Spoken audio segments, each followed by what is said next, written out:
Bonjour, Macky Sall, New York. À l'Organisation des Nations Unies, la presse écrite du jour est agitée. Pour cette 78e session ordinaire de l'Assemblée générale des Nations Unies, le chef de l'État Macky Sall a un agenda surchargé entre visites et réceptions en audience ou encore la mobilisation de financement. Le chef de l'État Macky Sall sera devant la tribune de l'ONU aujourd'hui, signale Antenne Quotidien. Dans la même veine, le Peuple Quotidien poursuit pour signaler qu'à New York, le président Macky Sall participera aussi à la séance spéciale consacrée à l'examen de la mise en œuvre des objectifs de développement durable. Macky Sall co-présidera la table ronde dédiée au dialogue des chefs d'État et de gouvernement sur la mobilisation des financements et des investissements nécessaires à la réalisation des ODD. Parmi les temps forts de sa visite aux États-Unis, un dîner à la Maison-Blanche, une audience avec Antonio Guterres. Le président Macky Sall apportera par la suite sa contribution au débat mondial en participant au forum politique sur le développement durable en prenant part au panel sur le financement du secteur de l'eau en Afrique. Enfin, l'apothéose, selon le journal, sera son intervention très attendue à l'Assemblée générale des Nations Unies, où il partagera la vision du Sénégal sur les défis et opportunités mondiaux. Voici les grands du monde qui sollicitent Macky Sall. Cependant, Wolf Quotidien reviendra sur son accueil pour dire que le pastif a saboté sa visite. Des manifestations patriotiques à New York,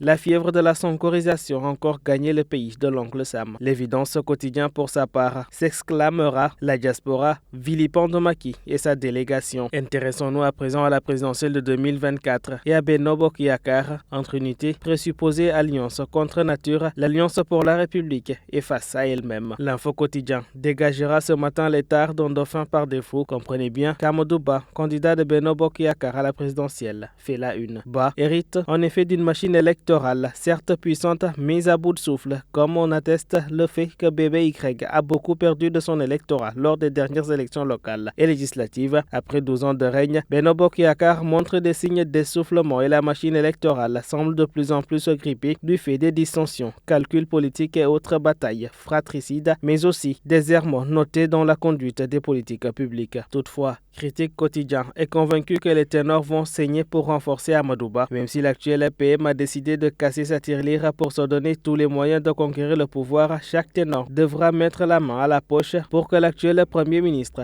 puisse être dirigé, ce qui est tout à fait différent de ce que pense Aminata Touré à la une du Témoin Quotidien. Selon Aminata Touré, voter Amadou Ba, c'est valider une troisième candidature de Macky Sall. Des nouvelles du Parti socialiste, c'est le point actu qui en donne ce matin. 40 ans de pouvoir, 17 ans d'absence à la présidentielle, un aveu d'irréalisme, 12 ans de co-gestion. Khalifa Ababakar Sall incarne-t-il mieux l'identité du Parti socialiste? Même pas un candidat à la candidature de Benno Bokk Yakaar. Le PS s'est-il fait harakiri? Le point cherche réponse. En attendant de le trouver, Réumi Quotidien s'intéresse à l'autre vieux parti, le PDS, présidentiel de 2024. Les libéraux, entre l'improbable retour de Karim et le silence de Wade sur une éventuelle candidature de substitution, le PDS est tout simplement coincé. En politique toujours, Alerte Quotidien pointera également le HCCT et Abdou Diagne qui soutient le candidat de Macky Sall, mais exige plus de considération. Selon la publication, Abdou Diagne n'a pas fait dans la langue de bois. Il exige ainsi du candidat de Macky Sall de traiter les leaders du département de Diourbel au même pied si l'essentiel est de faire gagner ce dernier. D'autre part,